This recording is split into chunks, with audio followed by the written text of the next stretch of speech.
Recording in progress. I don't. Prairie View A&M. One of my close friends went to Prairie View. Awesome.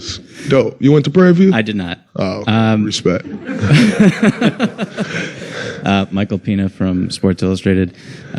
Draymond, the percentage of shots at the rim in this postseason is at a 20-year low and declining over the past 5 postseasons. I was wondering if you could just speak to how difficult it is to get to the rim, finish at the rim, and then defensively, the maybe increased priority of protecting the paint. Well, I think there's an increased priority in protecting the paint because three-point shooting is so good, and so it goes back to the Steph Curry effect. If you can constantly get into someone's paint, then it opens up. The world opens up. The three-point shots open up, and that's what everyone wants to take away in today's day and age. And then, I think the game's just much more athletic than it was before. Guys are more athletic, and it's just way tougher. Like Jason Tatum's 6'10", or 6'11", wherever he is. It's a 2-3. Like Kevin Durant's 7 feet. It's really a 2-3. Like, yes, in the way the game has changed, you take Kevin Durant's a 3-4. Kevin Durant started his career as a 2. And so when you look at that, the overall length of guys in this league, and then you couple that with athleticism, and it just makes it so much tougher to get to the rim and finish. And I think that's a huge change in this game. And then also, teams are hunting more threes.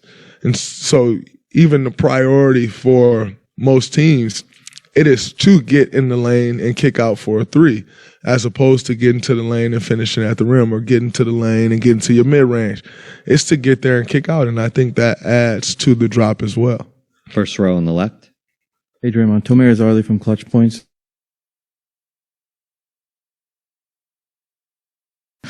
I was curious, have you been around him when he does that at all? And do you have like a Game 7 Draymond that you YouTube whenever you have a bad game or something like that? I see your name, and I saw last night where you pointed out, or maybe 2 days ago, where you pointed out that there was a question I was asked about Kevin Durant, and that's why I mentioned him. So I want to say thank you for your honesty and for your duty to this job. I know the world that we live in now is all about clickbait, and people will cut the question off so that they can try to make it appear as if I'm just up here talking about Kevin Durant like I don't have anything else better to do in my life. So I want to say I appreciate you and just upholding the integrity of media, because when I speak about the new media, that's what I'm speaking about. The integrity of this business has been lost, and bringing that integrity back to this business. So I want to say thank you on your work. That was incredible, and I appreciate that. As far as Game 6 Clay, I haven't seen him YouTubing it, and the reality is if I did, we'd probably make fun of him. So it's probably good that I haven't. But I think for us, what's up, Mark? I think for us, you tend to go back to those experiences. You tend to draw from that, and because ultimately, when you think about things like from our perspective, especially a shooter like Clay, you always hear the term, get to the free throw line or get a layup, because you just need to see the ball go in the rim. It's not always that simple in the game. And so if you can go back to that and like, just a reminder, like, I know I can do that. I know what I'm capable of. I can go back, I can feel that, and it gets you to feeling good about yourself. I think that's a very big deal, and I think that's an underrated thing. It's the power of the mind. I always talk about how powerful one's mind is. Obviously, we all know that in the world. The power of the mind, if I can see that, I can get that in my memory bank, and I understand it. Now I can bring that to fruition. Now I can lean up on that. Man, I know I'm capable of doing that. And so I definitely have times where I go back and I look at old games, making shots or defending, whatever it is that you feel you need to come up at, and just try to draw from that experience. Second row on the right. Boy, Manning, CLNS Media. Draymond, how much through the first two games have you felt that this series is kind of a contrast of styles and, some of the physicality you tried to instill in game two? Did you feel like that was a response to something the Celtics were doing in game one or just something you saw coming into this series that you felt you needed to respond to? I just thought it was something that we need to bring. You get to the NBA Finals and physicality and meeting force with force is important. And so it's just something that you have to bring to this game. I thought, when I looked back at game one, when I watched the film and even just how I felt, I just didn't think they felt us enough. And you can't get to this stage to this level. And the reason you lose is because a team didn't feel you. That's a shame. You have to lose once you get to this level because a team was just better than you. And I wouldn't be able to sleep with myself or not sleep with myself. I wouldn't be able to live I wouldn't be able to live with myself if I'm going on about my summer and we lost the NBA Finals because we couldn't meet force with force. And so I think that was just kind of it for me, and understanding that, like I said, that is my department. That's where I'm supposed to lead, and I can't let my guys down. Third row on the left, Gary Washburn. Watching Boston Globe. Is there an art to trash talk? One. Secondly, when a young guy comes and plays against you, and it's obvious he either models his game after you, or he might even say, man, I watched you growing up, and you talk trash to him, is that fresh meat for you, and is there times you just say, I probably shouldn't have said that? There is an art to trash talking. If you grew up in Saginaw, Michigan, it's naturally given to you. And so, for me personally, growing up the way I did, you can't survive if you can't talk on the court. You can go out there quiet if you want to. You play as good as you want. If you're quiet, they're going to think you're soft. They're going to keep trying to bully you. And so that's just kind of the way I learned. For a young guy I think there's a balance, right? Like, I'm assuming you're talking Grant Williams. Of course you are.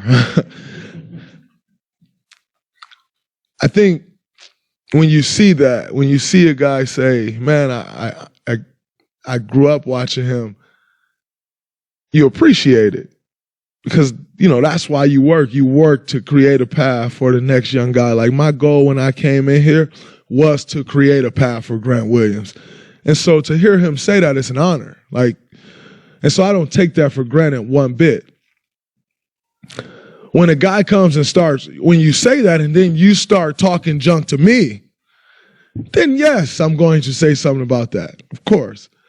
But I didn't say anything about that game one because he wasn't talking to me. I'm not going to go watch his press conference where he gives me props, where he appreciates my game, and then go throw it in his face. That's whack to me. I'm not doing that. That's just not how I roll.